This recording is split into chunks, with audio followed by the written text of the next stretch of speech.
Good evening, everybody. We're going to go ahead and start our deep dive here. And one of the things that we're not going to do verbal introductions, we're going to just jump right in. People are going to be renaming themselves as we go here. And what I'd like to do is introduce our speaker first. Tonight, we're going to be doing the deep dive on disaster sanitation, subtitled, "So You Survived the Disaster, but You Die of Dysentery." And Merilee Karr is our guest presenter tonight. And she's a disaster preparedness advocate. She's a retired family physician, and she discovered the topic of disaster sanitation at what's called NET Camp, N-E-T Camp, which is an outdoor study and practice weekend for the Portland version of CERT, kind of better than Hubs. NET stands for Neighborhood Emergency Teams. So the Portland Nets that she'll probably talk about, that's what that stands for. And she's been a team leader with the Nets down in Portland for 2019, I believe she joined. And then she started to get really interested in research and teach disaster sanitation around the Pacific Northwest. And she has joined the board of PHLUSH, and we'll put the link to that in the chat here in a few minutes so you can learn what that is. She graduated from the University of Washington Medical School, and then she did family medical residency in Portland. And then the last little bit of trivia that we'll also put a link in to the chat later is she's also a designer and a maker, and she was about to launch workshops to build simple, clean hand washing stations for disasters. And then the pandemic intervened. And her design is posted on instructables.com under a Creative Commons license, and that's the link we'll put up. And I have it available, so if it comes up in topic, we can just bring it up on the screen. So that's the introduction to Merilee. She will be our guest speaker. We also have Chad with us, and Chad is from Seattle Public Utilities. I told him that highly likely that we'll have some conversation that wants to talk about what's common with what she might present and what's different and what's Seattle's take on that. So we'll go ahead and roll right into this. And she's going to go ahead and share her screen, and Ann and I will monitor the chat for questions because Merilee can't see those. So you can either raise your hand or put something in the chat. And yes, Chad, go Huskies. Okay, share screen. PowerPoint. Share. Slideshow. Play from start. Okay, how's that look? Looks good. Okay, and everyone can hear me.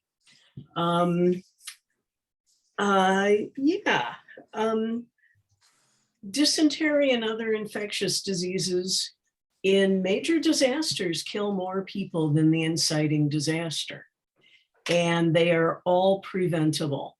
So I think it's empowering to know how to prevent them. Tonight, we'll learn to avoid deaths by dysentery, understand how they happen, and we'll do some numbers. How many stations you'll need. Agenda, dysentery and disaster, how many of what, hand washing and its hardware, and I'll kind of buzz through the hand washing section because I understand that managing poo is what this group is most challenged by. But we will do some like hardware discussions, not just concepts. Okay, why worry? Because dysentery is miserable and sometimes fatal, especially for the young, the old, and the immunocompromised. Dysentery happens because your gut is trying to help. It happens when there's something that your gut considers dangerous and your gut is trying to get rid of it. And usually it works. A few days of misery, you rehydrate if you can, then you feel better. We've all been through it.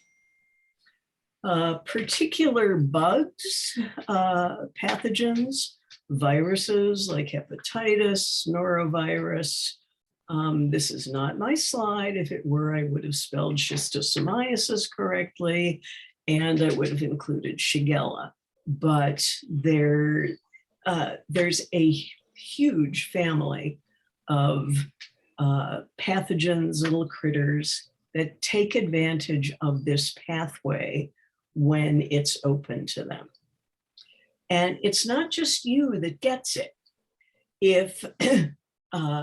If you don't wash your hands well enough, then the bugs your gut doesn't want in there get into your gut, causes diarrhea. Without sanitation barriers, they reach other people. And that process, that highway, is fecal oral transmission. I don't care if it's not a pretty word, all our lives depend on it. It's very common already in the houseless, in the developing world, and in refugee camps and disasters.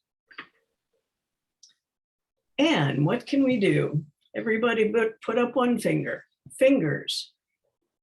Second finger to food, flies, fields, and fluids. Fingers, food, flies, fields, fluids. Right now, our infrastructure is taking care of that for us. And as that disaster, we'll need to do that ourselves. How do we block those 5 F's? Okay, for fingers and food, we make hand washing or sanitizing easily available where needed. It's like the same principle as preventing medical mistakes, preventing automobile mistakes, preventing nuclear mistakes. You make it easy to do the right thing and hard to do the wrong thing. So you'll need hand washing near the toilets and near the food prep areas. And we can talk about hand sanitizer versus soap and water. They do different things. So you can't just visualize a water faucet in midair. You have to pre-assemble or purchase your hand washing stations before the disaster and pre-state like a few of them every few blocks in communities. And someone will have to schlep water to them. Flies. Flies are your enemy in a disaster. They eat shit because there's good nutrition in it. Then they walk all over your food looking for something else to eat. So, but you can beat flies. Cover all poop with dry material so they can't get to it. Food should be covered. Don't cover the poop buckets airtight because then you get really stinky and dangerous anaerobic bacteria. They need some ventilation. And fields and fluids will get there. How many do you need? Imagine what your neighborhood looks like now. Pretty nice. After the earthquake, it'll look like a refugee camp. It'll look like the photos of Ukraine after bombings. So there are people who manage and design refugee camps. The UN High Commissioner for Refugees, and their standard after much experience is 1 toilet for every 20 people. That's their minimum, plus hand washers for the toilets. Do the math. And if you don't have 1 toilet for every 20 people, the High Commissioner for Refugees found more people get sick and die. Now, Burning Man is an interesting case. They get away with 1 toilet per 40 people, but they're young, healthy adults, and they're chronically dehydrated from the desert anyway. So Seattle, it's about 750,000 people. That means you're gonna need 37,500 sanitation stations to keep Seattleites alive and healthy after a huge disaster. Hey, And you Merilee, can- yeah, I forgot to ask, do you want to take questions as you go, or do you want to wait till you come to a place where you say, are there questions, or do you want to wait to the end? let's wait till the end. Okay, And everybody write your questions down or put them in Yeah. chat. Or put them in the chat, yeah. Okay, and how long will we be using these improvised solutions? We know Portland will be without running water or sewer for several months to a year. Longer on the west side than the east side, because the east side's closer to our water source, Mount Hood. The Oregon coast is going to have to get along without water and sewer for 1 to 3 years. I don't know what time frame Seattle is thinking of, but you should think about that. Okay, hand washing hardware. Ella kind of buzzed through these. All of this needs to be intuitive, no explanation, easy to use. And you can't, and it should be designed so that no one leaves the faucet running, because water will be precious. Needs to be sturdy and ready, and it has to be there before the disaster. Hello, okay. Did I just skip a slide? No, okay. And I'm gonna buzz through the types of hand washing stations. And I guess I should say, I have a black belt in bargain hunting, and I'm really into DIY. So that's my point of view, and I think Portland's point of view. So I'm into how to DIY. If Seattle may be different. So there's the basic spigot on a container. You've probably seen a carboy on its side, like the upper blue picture with a faucet. You can attach a string to the spigot so you can operate it with a foot pedal. That's better. Where are we? Come on, where's the slide? Okay. You can also have a foot operated pump and a tippy tap. Easy to make, hard to aim. Anyone ever heard of a tippy tap hand washer? Oh, Cindy, interesting life. Well, only because you sent it to me, that's why. Oh, And it answered the question I just put in the chat, so we'll get to that. Okay, this is the foot operated spigot container. This is my design, but in the instructables, I explained the shoulders of giants that I stood on to improve their design. So I can make one of these in 15 minutes. Takes $5 in parts, plus the bucket, but I get buckets for free, and we'll explain how. This is a foot pump hand washer, a little harder to make, but easier operationally. Foot pump hand washer designs. If you're a design nerd, this will be interesting. If you're not, it won't. So. Tippy tap hand washers. There are adorable videos of people in villages in Africa and India and Malaysia making these for their villages. They, I'm sure, have saved many, many lives. It's all they have. And depending on the weather in our disaster, you might want to build one. You can make it a backyard project.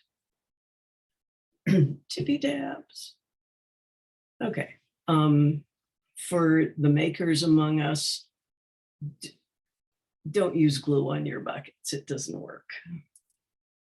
Okay, pee and poo. And I know this is what everybody's been waiting for. We'll talk about latrines, how to, how not to, and bucket toilets. And the main item in bucket toilets is the twin bucket from New Zealand. There's a urine diverting single bucket idea that a lot of us are working on. Somebody from Eugene? Nope. Okay, sorry about that. And then we'll dive into questions. We'll all dive in. Okay. These are the 3, 4, and 5 that relate to pee and poo. The flies, you don't want to let them carry disease from latrines to your food. Fields where to dig your latrine, and fluids, don't let the poop or pee get into bodies of water. Background. Poop is dangerous. It's full of bad germs. Fortunately, we don't make very much of it.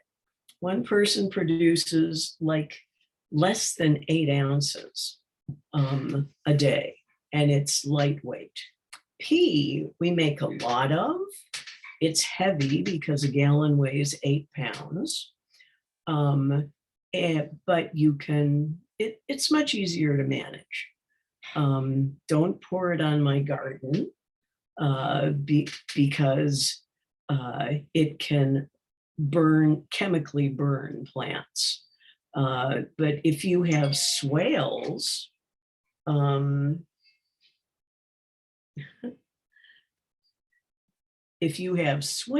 you can pour pee in there.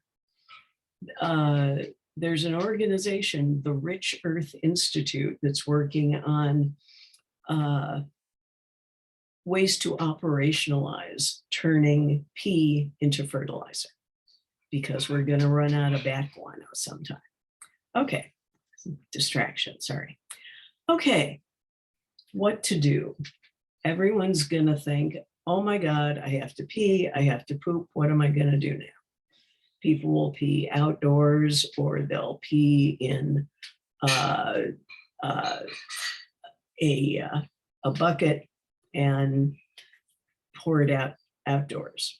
Everyone who's ever been camping will dig a shallow hole and cover it. And you, I don't think you can stop this from happening, but you can educate them on how to do it safely. Not so to dig an actual latrine. In the first days, maybe the first week after the disaster, you will be able to get your twin bucket toilets out and deployed, one for poo, one for pee. The urine diverting toilet divides the poo and pee mechanically, so you don't have to worry so much about them going into the wrong container. So that's the basics of what to do. How to dig a latrine. Dig a hole, save the dirt. Cover every deposit with dirt, and garden lime is your friend here.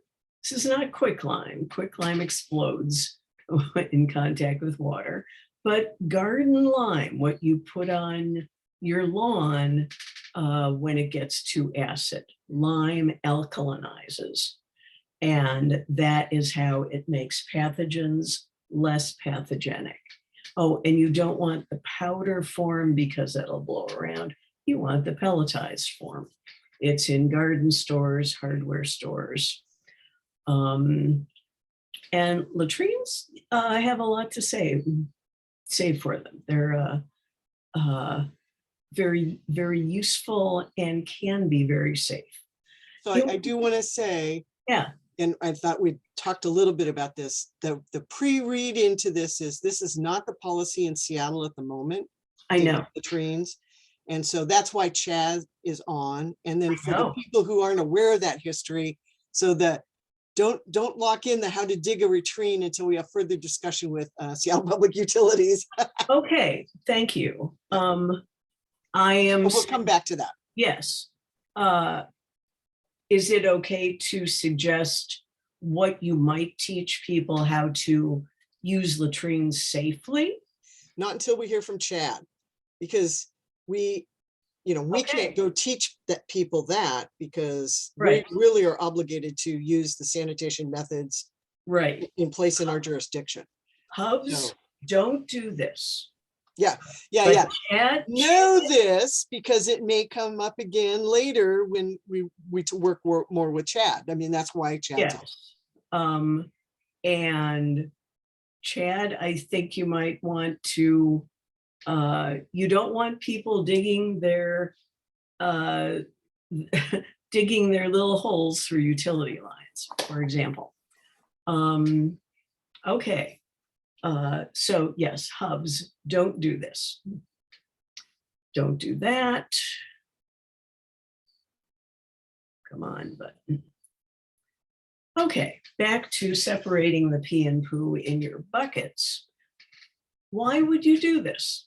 Because it's much less stinky. It smells a lot worse if pee and poo are mixed together. And the poo is the segment that you want to sequester. And it's much easier to do that if you don't have the huge volume of pee mixed in with it. Disadvantage, it requires planning and hardware and a lot of buckets to keep them separated.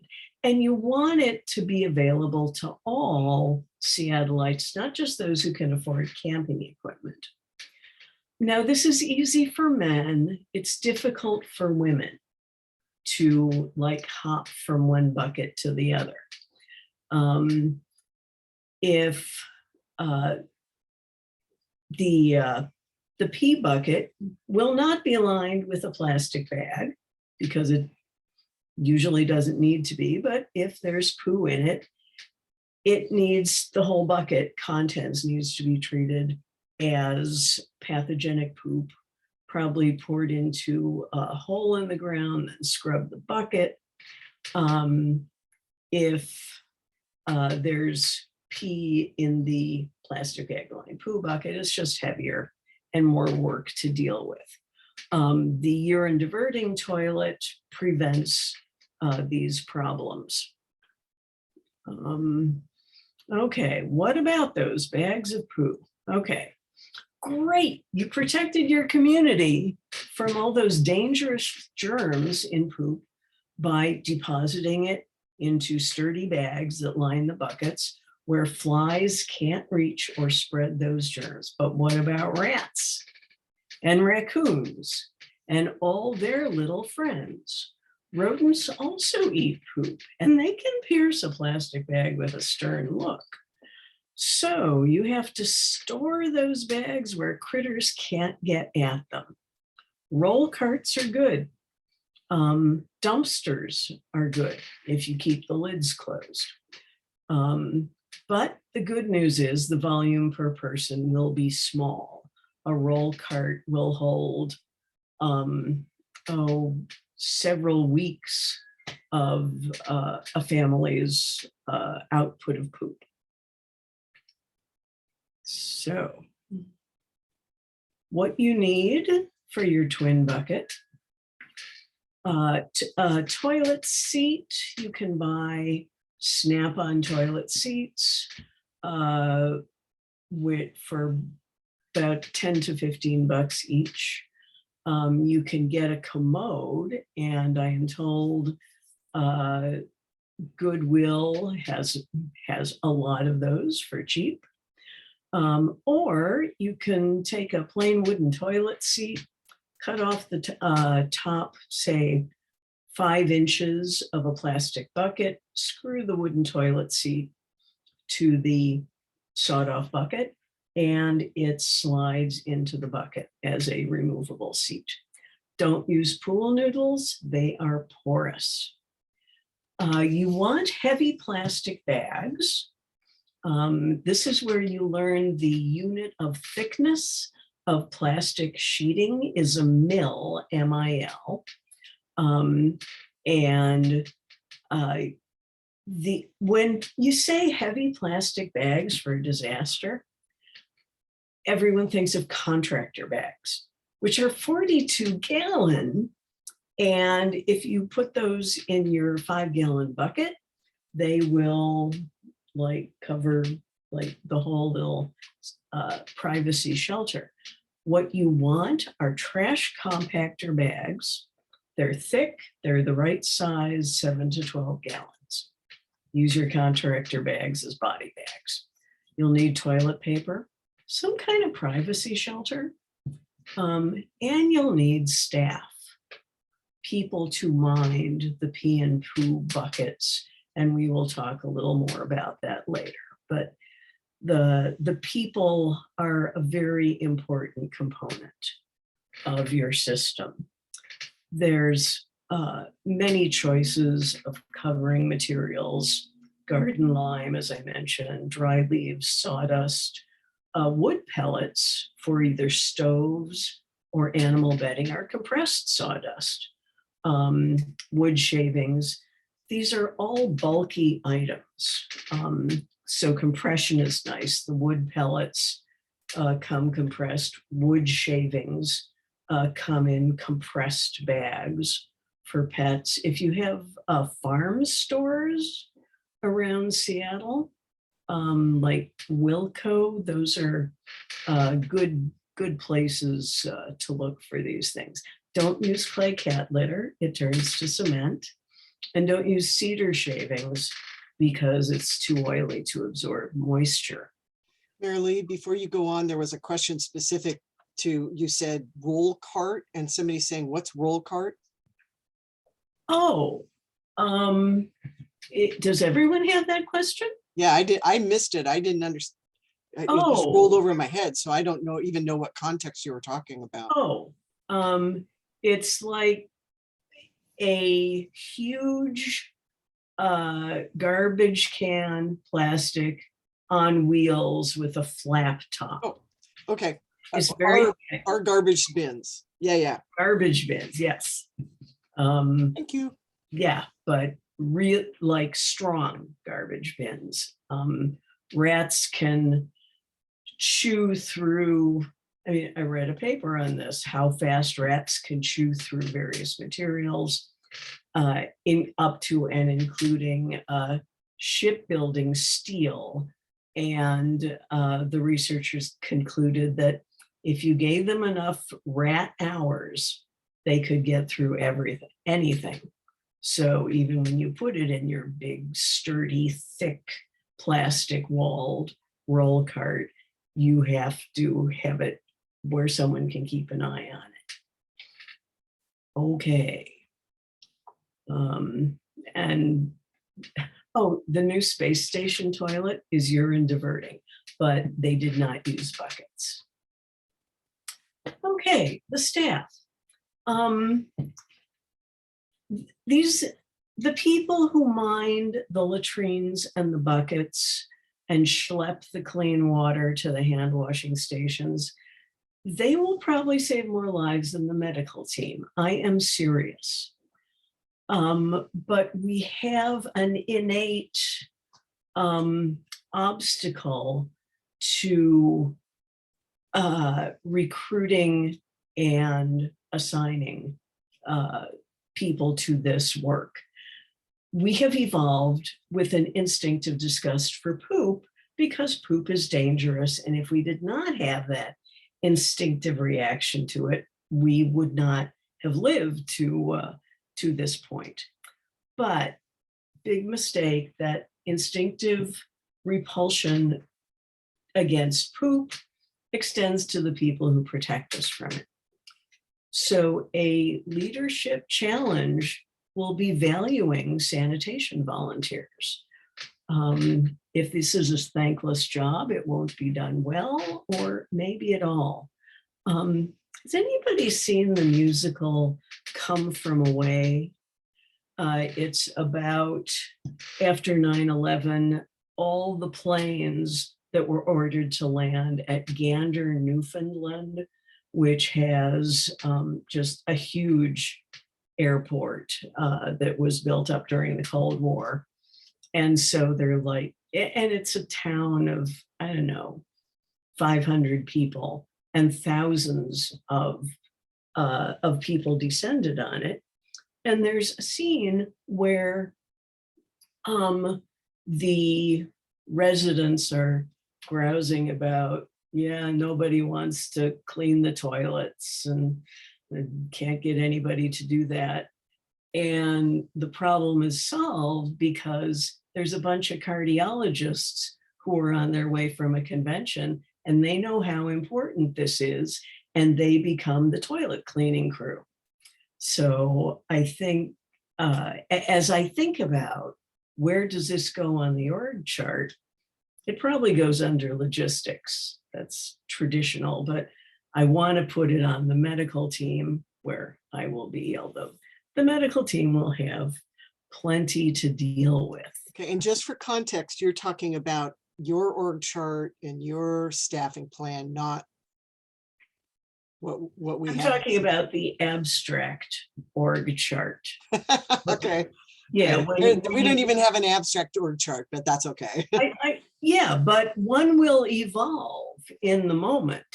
Yeah, I think so- that's the better way to say it, is that, you know, we may be important points to say, hey, everybody, if you don't have your own personal latrine and we're having to provide the bus of school kids stuck at your hub, Yeah. this is an element you should be thinking of, and who's Yeah. going to manage it. Okay. Yep. And thank them, value them, give them blue ribbons. Okay, what you need, the earthquake could be tomorrow, probably won't be.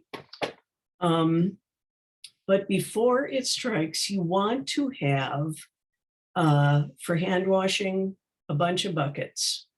And buckets are free by law.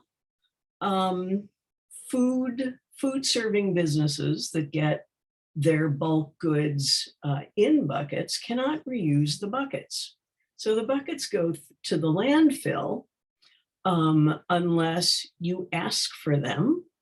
And they will, and your deli clerk will be happy to give you the pickle buckets. This is my DIY and cheap person speaking up.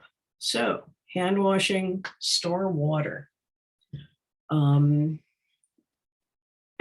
we just won't look at that word in the upper right of the slide.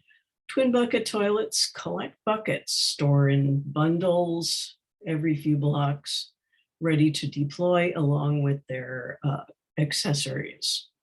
Questions? What you got? I will leave the PowerPoint up. Yeah. So I can zip back and forth. That's actually the first thing I want you to do, is go back to the latrine section, because after we had the discussion of context for people said, oh, wait, we should have covered that. So go through digging a latrine, recognizing people use this in other cities or camping, and not yet in Seattle. Okay. Okay. Let's see. Where, okay. Here's the diagram. You want it to be at least 100 feet from any body of water, 10 feet from your residence, 10 feet from your property line, so it doesn't get into your neighbor's yard. It can be anywhere from 2 feet to 8 feet deep, depending upon how much muscle and how many shovels you have. And it should, so that's where. It would be nice to think ahead of time about where you might put a latrine to locate any utilities that are going through there. And okay, So you want to make it comfortable to use. Add a commode or a squatting board or a bench over the latrine, and buckets of covering material. Some privacy structures, curtains, lightweight walls, maybe a little shed over the hole,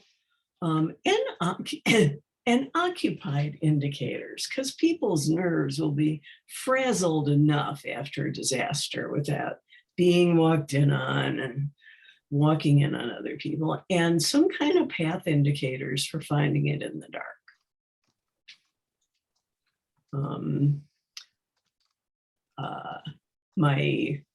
My net team has a bunch of dollar store shower curtains for these eventualities, which we can also use for buckets. Does that answer the latrine questions? I mean, we in Portland are planning to do this.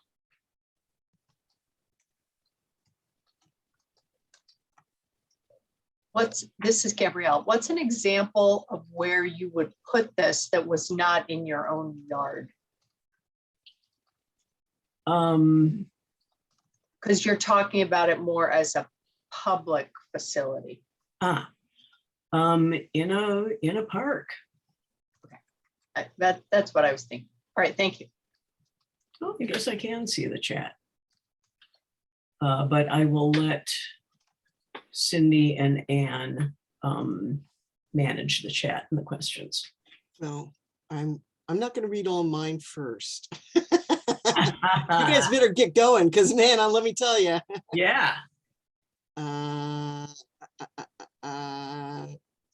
Okay, no, I'm the only one asking the question so far, so we're going to start at the top.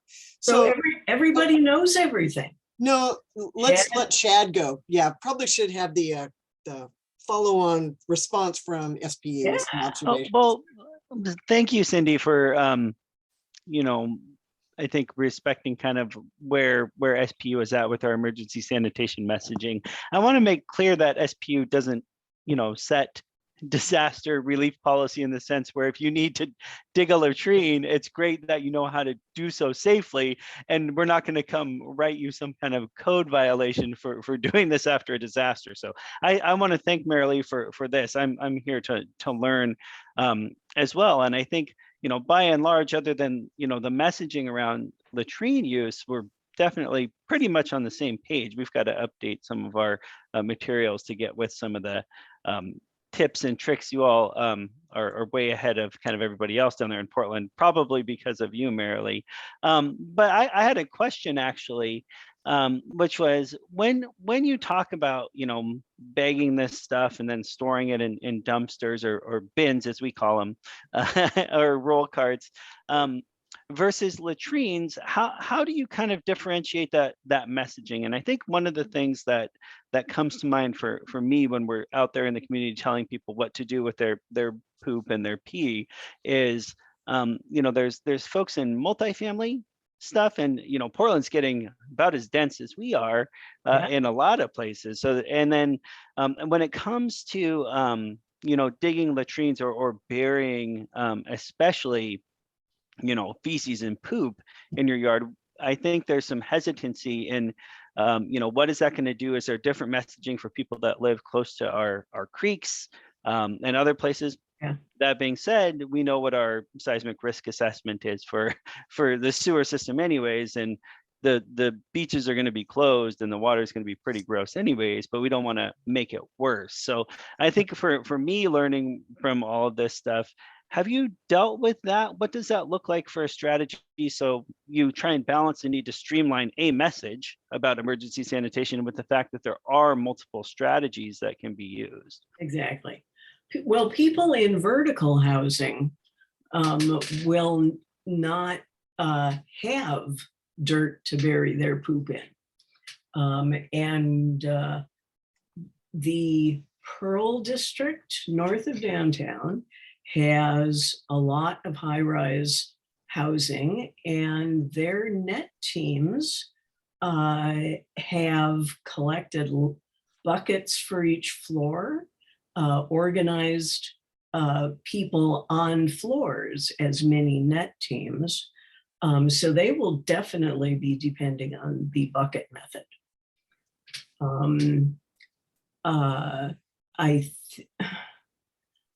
I think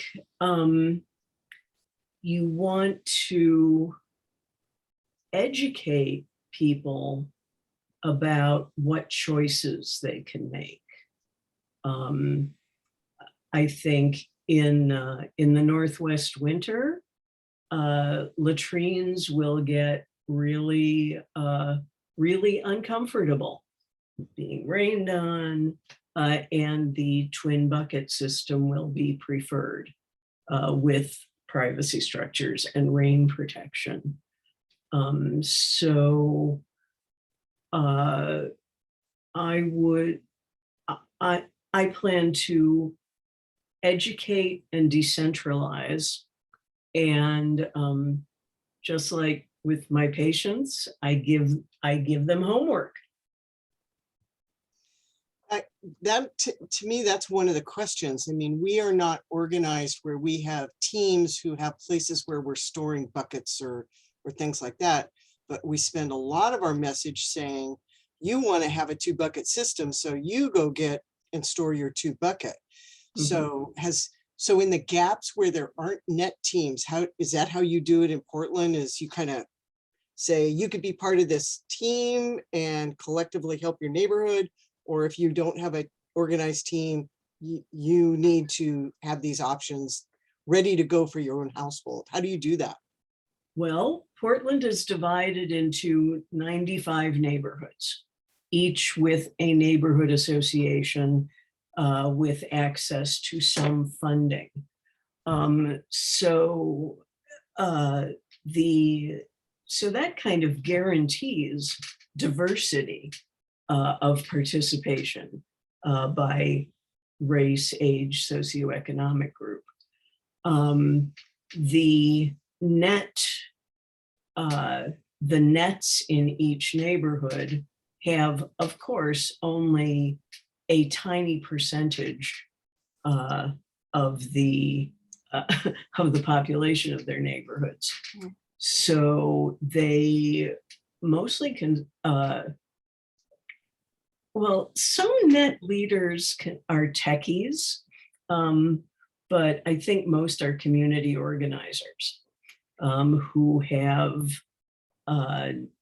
booths at National Night Out and workshops in homes for how do you do this. My team is going to be canvassing door to door in our steep streets to ask which, is this street dangerous when there's snow and ice on it?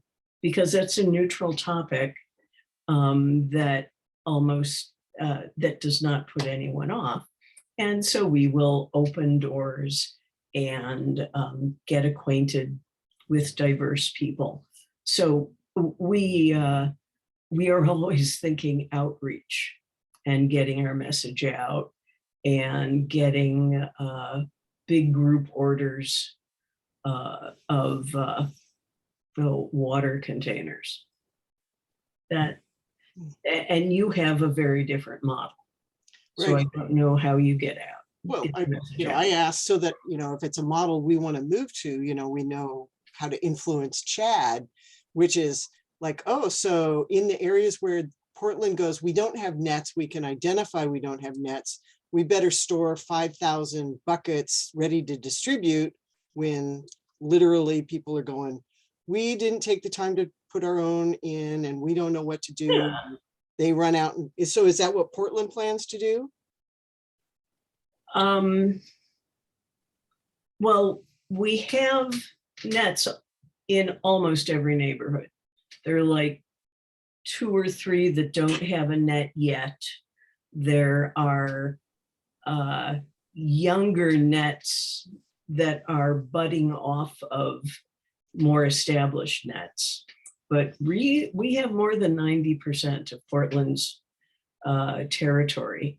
Okay. uh, Well, you covered used the number that we were going to need 37,000 bucket system. So I'm going, well, then that must mean if you're 95% covered, you've got 20,000 buckets stashed somewhere. So that lets well, Chad off the hook. yeah. Well, like my neighborhood is South Burlingame in Southwest Portland. We are one of the smaller neighborhoods in acreage and population. We have about 1,800 people. So that's what, 90? Okay, I haven't looked at this for a while. 1,800. Yeah, so my neighborhood needs 90 sanitation stations. We can do that. Okay. I mean, that's where, like, we've got hubs with 20,000 people. I've got 5,000, we all have to do that calculation, but Yeah. we don't have places to store this stuff like nets. And we'll do another deep dive so people can understand the difference between the two. There Yeah. was a question of non-net, kind of organizational specific, which was, what are your thoughts about how to disassemble our household toilet if people didn't plan ahead and put a spare toilet seat on the bucket collar? Because not being able to use pool noodles popped my bubble. Yeah. Yeah, isn't that disappointing?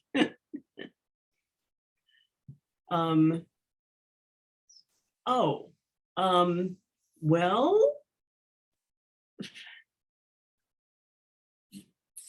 Why not? You're not using the toilet. It keeps Yeah. you from forgetting, because pretty soon you'll get on autopilot in the middle of the night. You'll go into the bathroom, and if you sit down and go, where's the seat? Oh, that's right. yeah. Yeah, you can just take off the seat. You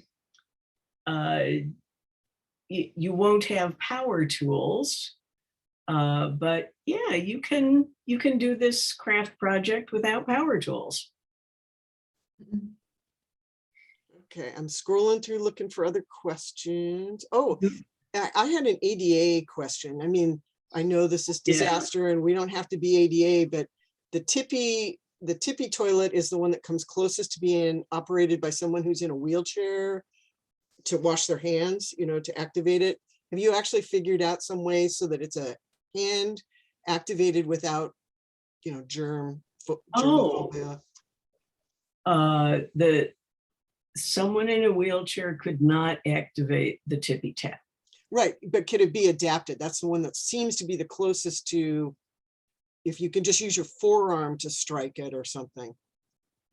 Oh, yes, and I have seen an example of that you only need your arms.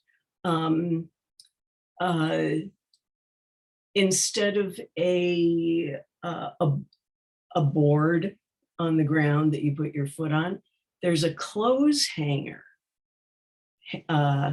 hanging from the container, and you just pull your arms down on that, and the water tips out. Yeah, we work a lot with the disabilities community, and so we always are trying for these universal designs. Yeah. Thank you. And I did not include my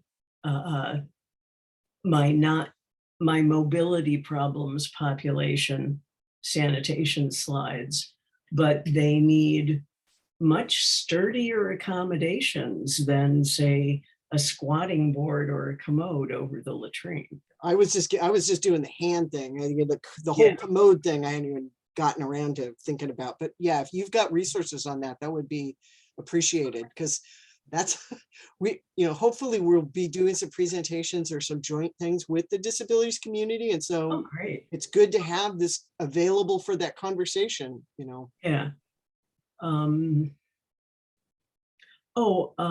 I saw a white plastic outdoor yard chair with the seat cut out that was turned into a commode. Oh, okay. And we have some brochures for disabled people and neurologically atypical people in disasters, how to help. I love that. Thank you. Okay. Okay, there's got to be some other questions, folks. I have one Yay. or a comment. Cindy and I, many years ago, went to a presentation by the Christchurch Disaster Management Team. And after the second earthquake in Christchurch, they lost their water and sewer for months and months and months and months. And Christchurch, actually, I guess this is really aimed at Chad, but Christchurch had portaloos, porta potties distributed along the streets. And in Christchurch, and their topography is very different than ours, but my recollection is that they had one portaloo for every 2 homes on the curb. I live in North Seattle, so I don't have a curb. And the portaloo would tilt over because I'm on a hill. But does Seattle are there contingencies for, we can deal with this for a couple of months, which is my assumption of what Christchurch did. But after that, the city distributed portaloos that were then picked up and replaced. I think it was two per, or 1 for every 2 blocks, or 2 for every 2 blocks. Oh, Yeah. well, It definitely I got wasn't. the math wrong, but Yeah. the concept is the same. Is there such a plan for us in Seattle?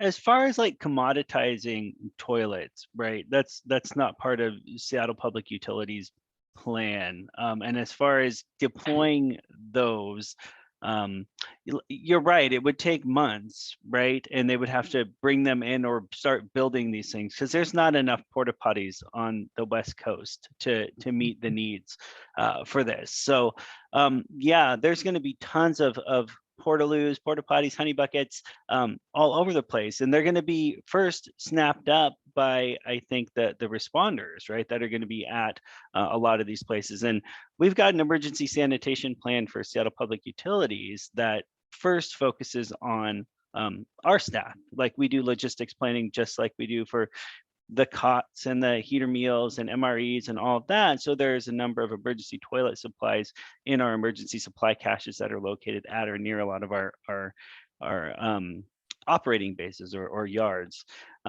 So what we would be trying to do from a Seattle Public Utilities perspective, and there may be a huge effort coordinated by our EOC to deploy a ton of these porta potties, and I think there will be, no matter what, whether they go for 1 for every 2 blocks or not, I don't know, but we will be focusing on messaging what the status is of the sewer system, right? And we know that from our last seismic kind of risk analysis on the DWW side, we only collect, so King County's got to take it the rest of the way to the treatment center, but we're going to have over 1,000 broken sewer lines, and that's not even counting the laterals that just drop off, right? Or even houseboats that, if there's a station, Lake Union, they're just going to snap those, and we're going to start trying to pump the lake out. And 53 of the 67 pump stations that we have in the city on the wastewater side are probably not going to work. So what we're going to be trying to do is coordinate with community centers that may have enough, right? The good thing about sewer systems is they're not pressurized like the water system is. So they tend to actually function a little bit better if you can get stuff into the main lines versus just a drinking water leak where it goes. So we'll be looking at things like with ESF6 and the shelters that are stood up.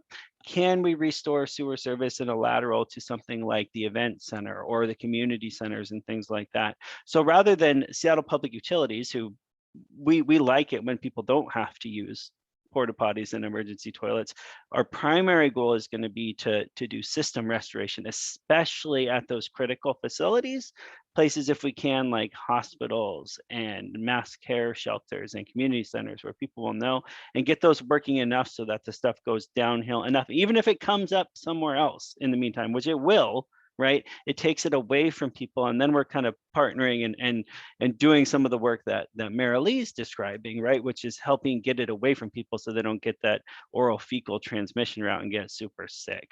So there's going to be a lot of porta potties going out. Christchurch, they just kind of moved out of some of those areas and are never going back. You know, there was a question that came up earlier. How long are we looking at? It's definitely months, right? And you know, much like the water system, you could probably get a chunk of this stuff back online enough, even if you're discharging to the waterways within 2 to 3 months. But it'll be a year or more before the system is looking like it did before. So I tried to give a little context and answer the porta potty question in there as well. And then I had a question for Merilee, Cindy, but I'll wait my turn unless I'll throw it in there. So, you know, we looked at the CDC guidance and we know how the sewer system works. Did you consider putting a tent on top of a manhole in an area where you got a big pipe? Because, Yes, okay. that's what I just learned. That's what Japan does. Yep. I wasn't going to mention that because if latrines were verboten, manholes might be also. Well, the manhole belongs to us and we can tell if it's backed up or not. So I think that's a little bit different. Maybe we can keep it a little further away. I think it's just something we've been considering. You don't want to pop some of these up at like 4th and Seneca for us down by the municipal tower in the middle of the road, right? But we do have a number of sanitary main lines and access points, maintenance holes in parks and things like that. So to me, you know, when we look at latrine is going to be a good option for some people. You know, there's a lot of people that are going to need to do the 2-bucket method and store this stuff and put it in a closed bin. And then I think there's something we could consider where, you know, if we've got a sanitary main line that's available and an access point in a park, probably better just to go in that than to try. But we'd have to research what that looks like. I mean, there's how they don't fall in them and stuff like that. You know, there's got to be equipment and stuff. We don't have any of that yet. But Chad, I don't see anybody going, I'm going to walk a mile down to Lincoln Park so I can pee. You know, like not pee, but you know, at least the poop part. I mean, but up in Shoreline where we've got, you know, the shelters that are going to be soft-sided sheltering on the turf fields up there and stuff like that, we could probably find an access point there. And, you know, maybe in certain cases, and this is, you know, kind of federating everything and splitting up these solutions, that takes that neighborhood level planning. And it looks like you have a lot more neighborhoods identified in Portland, right? Like they've shrunk their scale, right? So that helps. If we've got 30 or so, right, and more people, you know, Cindy, you know, you got to take care of 5,000 to 20,000 people in a hub area. Sometimes that's a lot more. Yeah. But anyways, I think that's something we could take a look at. You know, we're not interested, I think, because we know it's not as efficient to do porta potty deployment as a utility versus system restoration. But to me, I think that possibly getting something set up where you have direct access to a maintenance hole and a sanitary line is maybe a good thing for us to consider. Do you have a map that identifies those sanitary lines? Because I can just feel all the hub captains going, wonder where my closest one is. Yeah, we've got it all online. So you just go to Seattle GIS on the data portal and you can see all that stuff. Okay. The only stuff that's not in there is some of the critical water main line infrastructure, but you should be able to see all the laterals and all the lines. You want to make sure it's sanitary. Like, I'm not saying go do this right now, but if you were going to do it because it happened tomorrow, Cindy, make sure it's a sanitary line and not a combined one. Yep. Google Japanese manhole toilets, just for fun, to get some ideas of how like industrial rustic they are. Yeah. Japan also had cardboard toilets and they had some privacy, you know, some privacy ideas that were really clever, but they also kind of were antithetical to where the hubs are, which is somebody was going to have to store all this stuff somewhere. Yeah. You know, one advantage of Portland having nets in neighborhoods is that we can have parties and potlucks before our meetings. And even if there's never an earthquake, net is, the benefit of net is all this social bonding among neighbors. Well, the equivalent here in Seattle are called SNAP groups, Seattle Neighborhoods Actively Prepare. We have CERT teams. but the city has sort of lost track of where they are and who they are. And, you know, that would be the perfect place to do this kind of education for people who are combined as a neighborhood and active in a group, kind of like a block watch, except around preparedness, Yeah, and have the resources in the storage area to store the yeah, stuff. But we have a lot of neighborhoods who are not ever going to organize like that, nor do they have the economic resources to just go buy tons of toilets and stuff like that. Right. So, and what do you do in those neighborhoods? which neighborhoods? The neighbors, you know, like, especially we have some Hope 6 neighborhoods where high immigration, you know, not a lot of people used to participating in this sort of group activity around preparedness, and you bring your own equipment, and, you know, so high Oh, immigration, Yeah, low income. well, it's a struggle here too, but we work through all the immigrant support organizations, the religious institutions, immigrant and IRCO, immigrant and refugee. So they run the net groups in those neighborhoods? No, they're, if there are nets in those neighborhoods, the nets are trying to reach people through the organizations. Gotcha. Mhm. But the Portland Bureau of Emergency Management, which runs the net or is run by the net sometimes, they help us interface with the populations that are harder to reach. Any other questions, folks?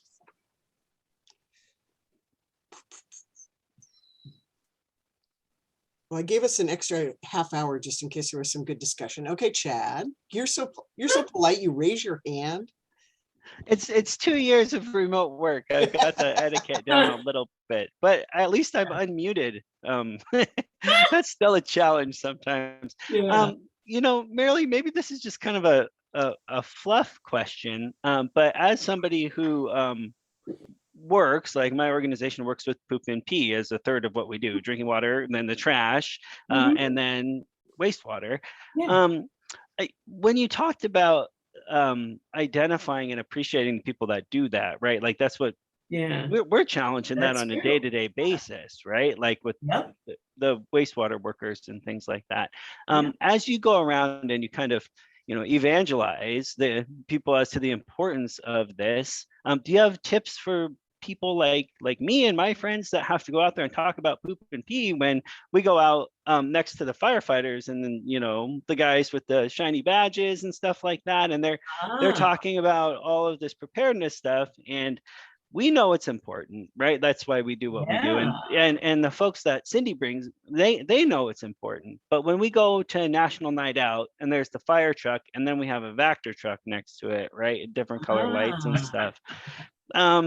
You know, there's always a few kids that come up and they're like, what's this? And they're interested, and we know those are the people we're going to hire someday. But any tips for us utility folks to get this message out there in a better way? Well, you will notice that I use a lot of humor. Yes, it's dirty. It's supposed to be dirty, but it's part of us. Everyone poops. You may use my title, "You survived the earthquake but die of dysentery," or "Don't want to die of dysentery? Talk to us." I would not try, as you craft a public persona for your profession, I would not go for the big shiny badges like the firefighters and the police have. I would get down to people's level, which is, ew, that's gross. Yeah, but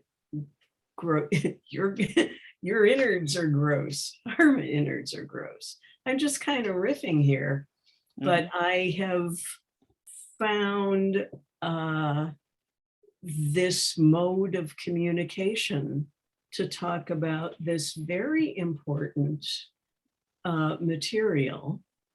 Have you all read Rebecca Solnit's book, A Paradise Built in Hell? Yep. About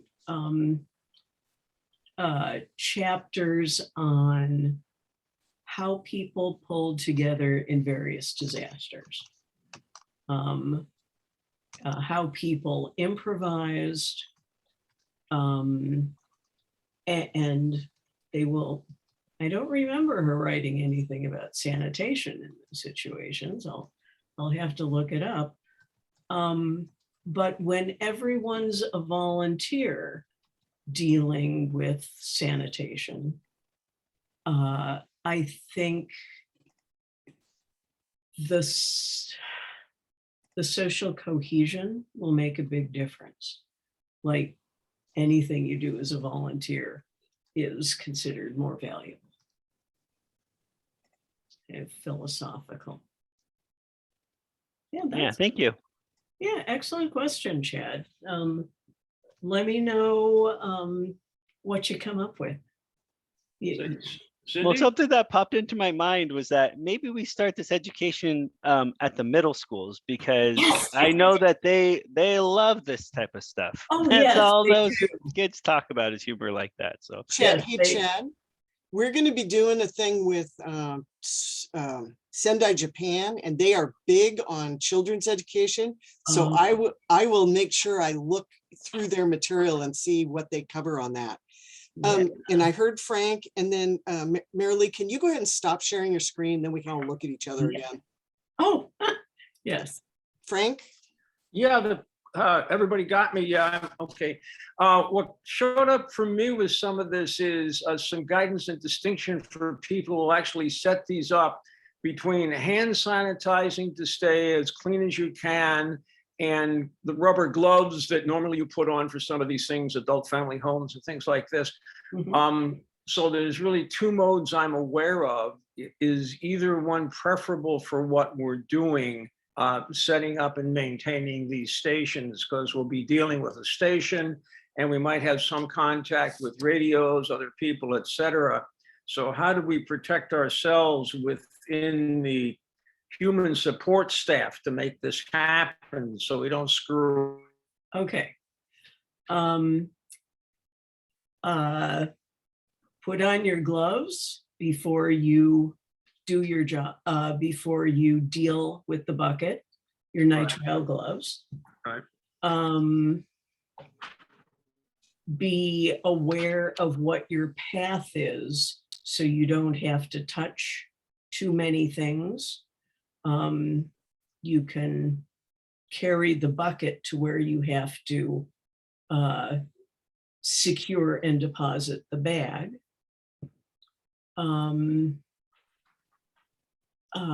We will, I assume we will be reusing those nitrile gloves as much as possible, but not in this situation. Then when you're done dealing with that bag and bucket, you bring the bucket back, you put a new bag in it, check that the toilet paper and covering material containers are full. Then you take your gloves off and you can sanitize your hands. The only reason to use soap and water instead of sanitizer is for fats and oils in food, so for dishwashing, and if there's any stuff on your hands. Thank you. You bet. Might be useful to do a dry run. It's As like it- taking gloves off when you're in doing first aid, you always take the gloves off wrong and contaminate everything. So Chad, when Frank asked that question, I had this flash of, I may not be willing to walk a quarter mile to do number 2, but if I had a bucket and maybe I didn't put bags in it because I was going to walk it down to the sewer system every night and dump it in, But you wouldn't want filler going down there. I certainly wouldn't want the bags. And I can see people would just dump everything down. What would that do if, I mean, how would we adopt that as a practical measure rather than digging latrines or whatever, but not screw up the sewer system? The filler is all Wait, wait. organic And material. Chad, got to come off mute. Oh, let's let Merilee go first. She had something. Oh, the covering material is all organic. So just like it couldn't go down your kitchen sink, it can go down the manhole into the sewer. Yeah. So, my initial reaction, Cindy, on that is that, the individual messaging, I don't think we're there to put out something broad where, hey, huck it down to the closest manhole, even if you looked it up on GIS. A couple things is, one, operationally, that might be a really horrible place unless we figured it out for you to put it in. You could make it a lot worse. And our sewer system needs fluids, right? Because it needs something to get to that scouring velocity, even if the main is in good shape, to wash that stuff down. So if you did your 2-bucket system and you got a bunch of dirt and stuff like that, and you dump it into the manhole, probably going to cause us some issues, especially if you use some of the stuff like kitty litter that Merilee brought out that turns it into concrete. We use that stuff to clean up spills, even like Zorbies, and it turns into a cake. And we find all kinds of stuff in the sewer system, and this would not be the worst stuff. I mean, bowling balls, like you wouldn't believe, basketballs, all this kind of stuff that we have to break up and get out of there. But yeah, so we would definitely want that put it into the sewer system to come from some kind of like, hey, we set up a spot here. It's close to a sea pod or a shelter. It's in the park, like that. That's what I'm envisioning there. Not, hey, Frank, your bucket's full. Walk out to the closest main line that says sewer on it and dump it in there. Like what I think about is the family of 7 that right now the current SPU plan is tie it up, bag it, put it in a rolling bin. Well, 7, that's going to be, 3 days later, and they're going to be going, and SPU's coming when to pick this up? Oh, yeah, it's going to be a while, right? We talked about that the last time we did the deep dive on solid so waste. It's just the whole sewer line opened up a whole lot of maybe, but maybe that's your inner plan where you go, in a week, we're going to have, in every major neighborhood, get it out of your. We may have drop boxes in neighborhoods at that point and some other things like that, which, gosh, that's gross even for a sewer guy, people lumping, stuff in there. But I think, and what, any of us that have like dogs and stuff too, where we're disposing of waste, it can pile up. But to Merilee's point, right? Like I've got a Newfoundland that's behind me here, and he's 10 months old, and he's 110 pounds now. But he can poop for a long time before I really get overwhelmed by the amount of it, right? So even your family of 7, if you've got a bin you're using, it's not going to take up nearly as much space as your food waste and all the other stuff that you have. It's going to kind of squish down, and we kind of know what it looks like with dog poop, and we're not that different, right? Like so you can, there's some wiggle room there. I should do an experiment, right? A 2-person household. Yeah, how long? We all want to. Well, that is how you teach people, as you go. Everybody who's ever lived through a disaster has always got good lessons for us. And every time we assume something and then we go try and do it, like building a tippy tap, and you find out, if you don't have 3-dimensional abilities, you can't do this. Hey, well, when we tried to do this to prove the point, yes, you got 10 days of buffer here. It is, that stuff's great. We piled up 2 weeks of drinking water for a family of 5, and we showed people that it weighs like 800 pounds, right? Like, so the logistics around that part of the sanitation are equally as challenging. We have a perspective on it, right? Because we do the drinking water and the wastewater. For all of the poop and pee that you make, you're going to have that gallon per person per day, at least, right? To wash up and stuff like that. So yeah, but I do think it takes up less space than you think, right? Because my kids, wait to pick up the dog poop all the time. So there could be a week or something out there and I'm like, it's going to be horrendous. And it's pretty horrendous. But if I was going to put that in my trash can and I don't even have the big one, it's not really going to make too much of a dent Yeah. in there. Okay, Frank? Yeah, I just, I used to teach high school and I was down in my school and then the squally hit. Your And what voice is occurs to me is breaking what up. we're talking is, I'm sorry, what? Your voice is breaking up, Frank. Is Can you anyone hear me? else having? Okay, say that again. Can you hear me? I can hear you. Can you hear me now? Yes. Yeah, what occurred to me was I was at my school when this quali hit. And we had, I don't know, 1,000 kids.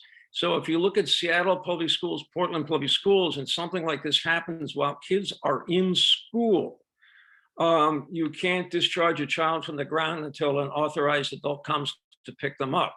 So if you have multiple schools around the city with kids confined to a certain campus, it would help, and this is the form of question, not to answer it, but how do you take that education piece we talked about 8th graders who are really interested in this, and what do you put in education-wise so the kids can realize we have different hygiene habits now than we did before, and the reason we have them is because if you don't, and these kids are in those buildings for 1 or 2 days, you have incubation centers for everything. No, everything you're talking about is right there. Yeah. So I guess, at what point, how do you approach this with an institution that exists in each city, the public schools, to not scare people, but say, hey, seriously, you're in charge of your own health in a lot of ways if something like this happens. And do we facilitate that by working with the chair of the science department for each school district and take it in through science in 9th grade, take it in through science in elementary school? Yeah. But what is Chad, like, what is your guys' take on working with SPS? Yeah, we do a fair amount of outreach on a number of topics with the schools. It could be, climate stuff that we're interested in. There's obviously the conservation, and then we do a lot of the career days and stuff like that. This is where I think we want to take a look at, what's the message around sanitation? And because there's a couple messages that we own, right, as SPU, but we coordinate it really closely with, Kate and the OEM outreach people and stuff like that too. I have a feeling that if we were going to make a relationship with something like this, we want to make sure that our economies of scale here are right, and we get in with OEM and do this as kind of a batch, right, and coordinate any kind of interaction with them, so we get it all at once. It's just the same concept as a joint information center, right? Like, why go thrice when you can go once with a couple people? Kind of like we had Brittany and I did that utilities thing in the summertime, where we get it, at least batch up some of that stuff so it looks like infrastructure too. I do think that there's a couple roles. There's a lot of things that you're asking when it comes to porta potties. That's going to be an FAS logistics thing, right? That's not an SPU thing. We might be helping with it. We're all going to be one team at the same time, but I think there's some nuances there that we could probably figure out in a half an hour meeting and come up with that stuff. It didn't take us too long to get those webinars taken care of this summer for everybody. And I think we could probably put together something for the kids as well. I think they're a great audience for at least this type of stuff. Where I think there's a bit of messaging disconnect is if they haven't changed. Seattle Public Utilities gets the principals in, and usually their assistant principal, and they give them 4 hours of emergency planning, safety planning, and they have to cover active shooter and all, earthquake plan. And they sort of go ye principal and make the plan for your neighbor, for your kids. And here's the guidebook. And it usually covers, do you have 3 days supply of food? Do you have blah, blah, blah. I bet you $1 million that sanitation is not in there and it's never come up. I wouldn't take your bet, Cindy. I think that you're probably right there. But yeah, I think engaging in whatever they're already doing as a facility level emergency planners, this is a concept that resonated with me from Merilee earlier, which was federate this stuff so you can get the right solution at the right level. That would be an example of it if we could get the each of the the principals to do something like that. Some of the smaller school districts, I think, can do that. We did one for King County, and Renton schools came in, and we were able to do a whole day of ICS training plus prep stuff, so they could kind of digest it and then move forward. And we partnered with their safety group for the countywide training consortium there. But yeah, I think it's got to be integrated, right? And I don't know who's bringing them in. And it's the SPS folks that have their emergency management staff under their safety and security folks that are probably putting that together, the template and things. That's probably the best place to go, right? Is to get them. When we get back to in-person DMC meetings, let's go corner the guy from Seattle Public Schools. Sandy's got her hand up. So this has to do with messaging again, because we have high density neighborhoods and single family neighborhoods, and they're very different. And in Lake City, many of our high density neighborhoods are also low income neighborhoods. So those people don't have even access to a hot water tank. Whereas if you lived in a condo, you'd have your own hot water tank. So they can't even access their own water. So I'm just making a plea that as we do the messaging, that we tailor it to, if you live in this situation, this is what you should do. And if you live in that situation, do it differently. Because, when you're going down to talk to people at SHAG and the person from OEM is talking about accessing your hot water heater, it's like, it sets up another barrier to, I'm not like everybody else, and it didn't go over very well. So it's a plea. There's a video game about this. A Lewis and Clark professor, Elizabeth Safran, Safran, is set up a video game that starts with, what is your living situation? I live in a car, a single family home, a high rise, the street, and the adventure proceeds from there. She is not publicly releasing it until she publishes her research on it, but that it's a very gameable question that indeed everyone's solution must be appropriate to them. So do we have other questions for Merilee? Oh, yeah, actually, I do. Wait, Frank, Ann raised her hand for the first time, Okay, then go you. ahead. Go ahead. I asked Merilee to review a couple thoughts about what you could put over the poo in the twin bucket toilet. And she okayed sawdust, laundry soap, baking soda, dry leaves, and flour. I was just, when I talk to people, I'm always trying to be really conscious of storage issues. So I tell them not to go out and buy anything to sprinkle over poo. But I try to give them ideas of what to use that might be around their house. And I will take out kitty litter over through all my teaching materials. I hadn't really thought about that, but anything that's dry that you could put on it to help it dry out and keep down the stink. Cover it up. Yeah. That was it. Frank? There's no foothold for the flies. Frank. Yeah, one of my things was, how do you handle the multi-language aspects of communicating these things in Portland? Because Seattle's got, I don't know, what, 25 to 26 different languages they translate things into. How do you guys work with that? With your nets? Well, in the Icy Streets outreach, my team is doing now. My team's outreach coordinator is fluent in Spanish. I polled my team about what languages they speak, and they've got a half a dozen amongst us. And we are buying visual language translating cards. Anyone ever heard of that? And if we meet somebody that we will find someone to speak in their language, and we will use the opportunity to build a relationship. Well, no, I mean, I think we try and do as much pre-translation as we can, because Oh, we're yeah. going to do a lot of just in time. So do you Yeah. have materials already translated on your 2-bucket system, or? Oh, yeah. Yes, PBEM does, many of them, like a dozen languages at least.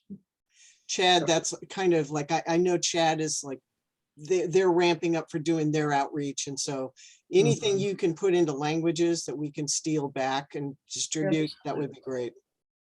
Yeah, we usually do at least a top 3.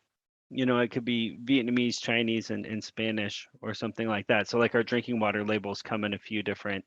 But I know that Seattle OIRA is centralizing that. So you can make requests now, and then they can just kind of charge the departments to get it done. So that pre-translation, plus there's tons online.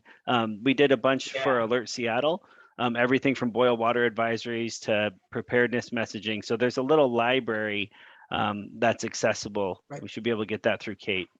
Yeah, we have seen that, but they're not in enough languages. I mean, why aren't you doing the top 7? I thought the top 7 tier was required by all departments now. Depends on what it is, right?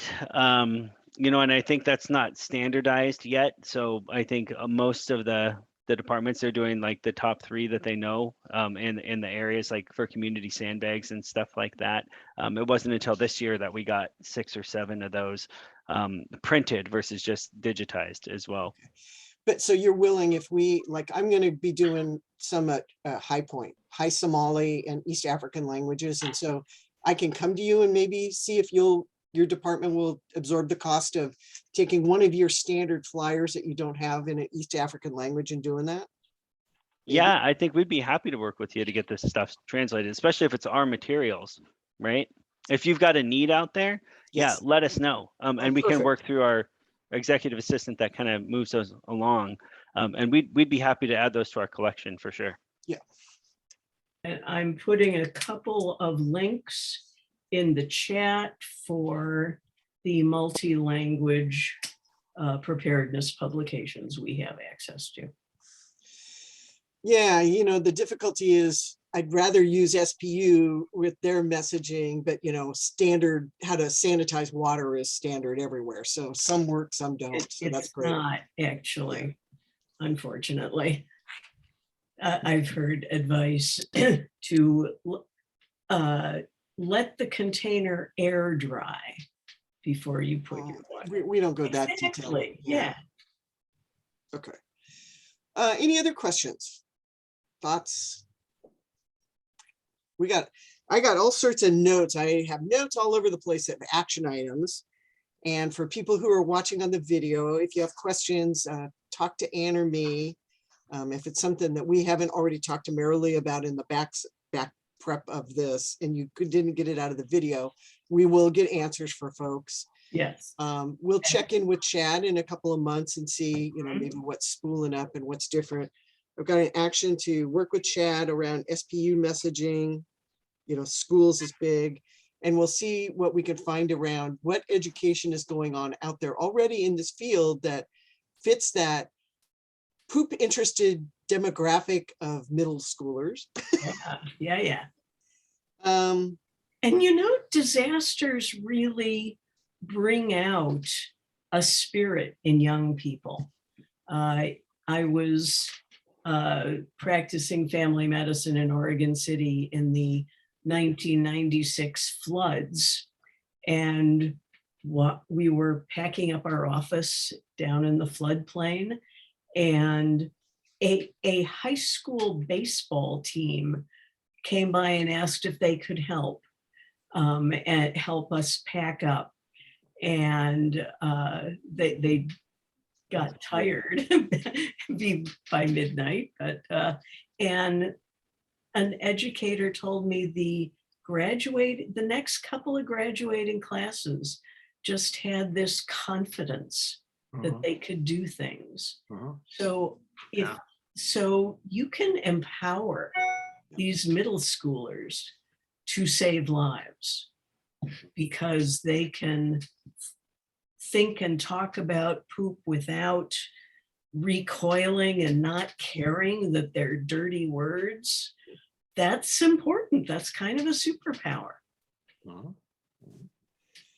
All right, if we have no other questions, thank you so much, Merilee. We really appreciate you taking the time and Anytime. making us obviously, feel like we will not die of dysentery. Yes. Can I make one other messaging comment? And that is that a lot of people in Seattle live by a waterway. Yeah. So people who live by waterways should get a different message. Because I think that many of those people feel very entitled. And I bet. would need to raise their consciousness level perhaps a bit more than the rest of us. So, Yeah. and I'm sorry if I've offended anybody here who lives on a waterway, but No houseboaters today, so. no, we're but okay. you know, like Thornton Creek Alliance is a major asset in North Seattle. I mean, they really protect the waterway, but not everybody feels like the members of Thornton Creek Alliance. So Yeah. that's another. All right, thank you, everybody, and we will see you at the Hub Captains Retreat in, well, actually, we got another deep dive in April on the electrical system, Seattle's electrical grid, how it works, and then the retreat in late April. And I'm just delighted to meet you all, and thank you for doing what you do. Thanks, Merilee. All right, good night, Thank everybody. you. Yeah. Thanks, Cindy. Thank you, Merilee. Have a good Good night tonight. ladies. Good night, everybody. Bye. Good night.